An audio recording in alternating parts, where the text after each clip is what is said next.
এগুলো আছে। ওর জামাটা কেটে ফেলো এক্ষুনি, দেখি কি বের হয়।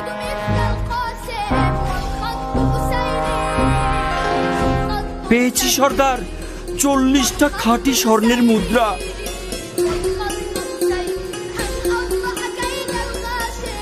তুমি তো দেখছি আচ্ছা বোকা ছেলে, এই বুদ্ধি নিয়ে বাগদাদ যাও পড়াশোনা করতে।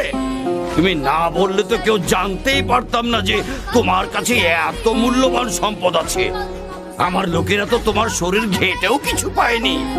তুমি ইচ্ছে করলেই আমাদেরকে ধোকা দিতে পারতে, তাতে তোমার এই সম্পদগুলো তোমারই থাকতো।